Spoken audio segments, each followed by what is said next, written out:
Well, hello everyone, and welcome to the Horror Snob. My name's Michael James. I am the Horror Snob, and today we are talking Fresh Frights. The first time, actually, this year, 2021. If you've been with me for a little while, you know this is something that I've done regularly in the past, putting up reviews of movies, at least one every week or two. As the new year rolled out, I really wanted to focus more on previews, giving you a heads up on things that are coming out. But every once in a while, you get a few movies you get an eye full of that are just too damn good to not say something about. So, making a big change to my Fresh Frights segment, whereas before I was really just giving you one movie at a time. We're going to be upping the ante considerably, doing 3 movies today, 3 Fresh Frights reviews for you, and making that the standard from this point forward. Giving you my breakdown on even more movies, more things to add to your watch list. I promised that that would be the case in our first episode of 2021, and I'm holding true to that all the way along. With today's trio of Fresh Frights, kind of a unifying theme, people hunting people. And in fact, that theme's going to carry through for another episode as well. Next up to bat will be a Forgotten Favorites list, 5 more movies, also people hunting people. If you were a big fan growing up of movies like Hard Target or Surviving the Game, but you wanted something that had a little bit more of that horror aspect, that genre that you love, well then the next couple days are going to be your happy place, because that's really what we're focusing on. Final Girls and all. You want Final Girls? We're going to have them by the truckload. And in fact, today's Horror Snob Hall of Fame matchup is going to feature 2 absolutely classic, iconic Final Girls. You won't want to miss that either. So stay tuned. A lot we want to get to today. Starting off with our 3 Fresh Fright selections. Number 1, a movie that arguably is on that verge of whether it's horror or not. Would have been great for an episode called Is This Horror? I'm voting yes and putting it on today's list.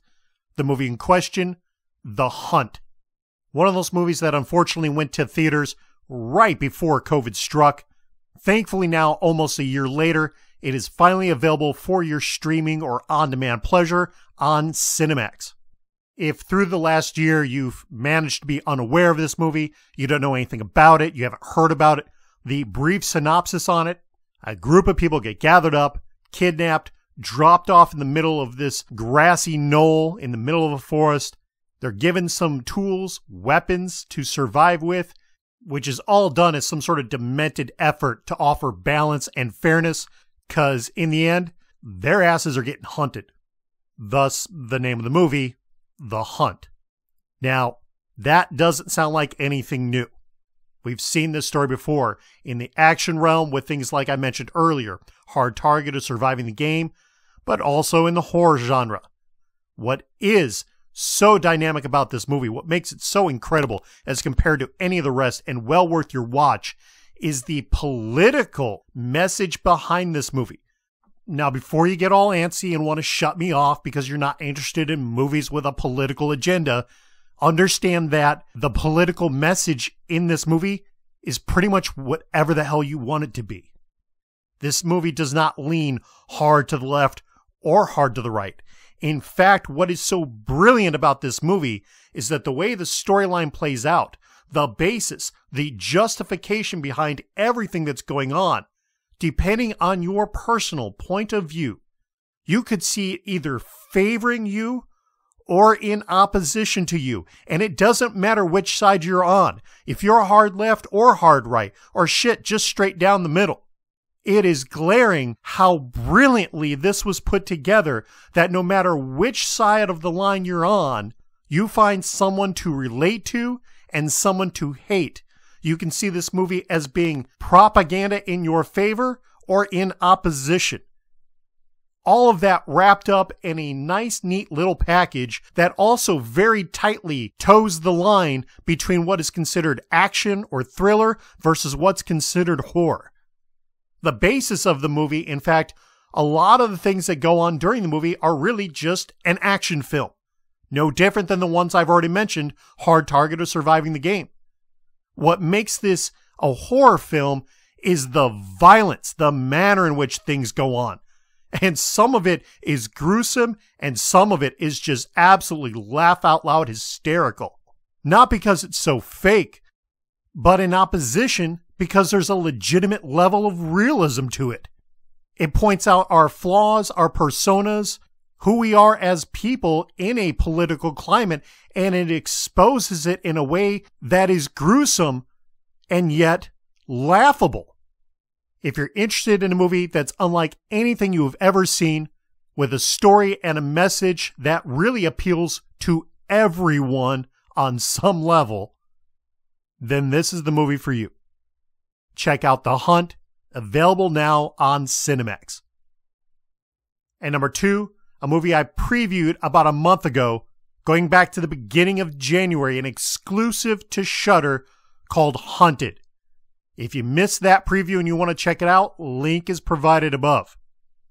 The cast in this thing, not going to be names that are recognizable, not people you're necessarily going to know, especially here in the States, but the group on screen did an excellent job in total. A bit of a Red Riding Hood, Big Bad Wolf scenario. The plot on this thing follows a young girl dressed very appropriately in a red hooded sweatshirt after a long day work, heading into a bar, doesn't really want to be messed with. Guys start hitting on her, and then a Prince Charming type shows up and gets rid of them for her. She's thankful, but also showing a little interest. They hit it off. Pretty soon, they're in the backseat of his car, and it turns out Prince Charming isn't any prince, and damn well isn't charming. Talking about nice guy going nightmare style, things get flipped on their head quickly, and all of a sudden she's in the middle of the worst day of her life. Now, I don't want to give away anything more to the plot than this, but the movie's called Hunted for a reason. And over the course of the next couple days, she's going to be put to extremes unlike anything you would wish on your worst enemy. It's these extremes that really play havoc on our nerves, pushing the boundaries of fear and anxiety as we watch her try to survive some really horrific shit.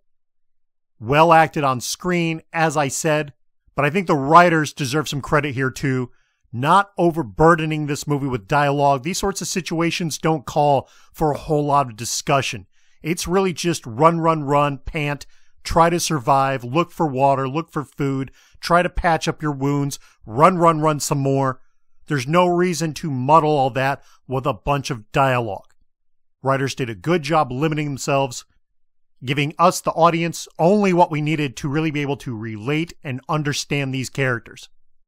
Well written, well directed, and well acted, this is a solid movie that may not be a gold star, A+ kind of film, but it is most certainly worth a watch, and one I would recommend you take the time to do so. You can find Hunted available for your streaming pleasure on Shudder. And finally, at number 3, closing out our trio of people hunting people, it's Alone, a movie I previewed once before, back in July when it was first going video on demand. It is now available for your streaming pleasure on Hulu. Another solid film that's well acted, well scripted, and well directed, featuring some names in this one you might have recognized.